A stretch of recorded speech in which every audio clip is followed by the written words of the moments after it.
Ọkwụnụ mana na oge eji eme Valentine Day ugbu a ndị ụkpọrọ yi nwaanyị o nwere ndị kịta nọ ya nwaanyị na-akpọ ya na phone baby you have to do Valentine Day, you have to carry me this one, but you don't have money.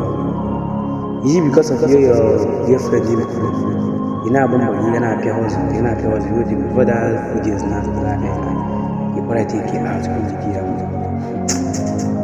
I'm not quite guy. I can't look at now, buddy. Is back on why? What was Naja? I wrote give me a call. Happy show happy January. Is well at night. Daddy, you way. Happy, you can never get a apple.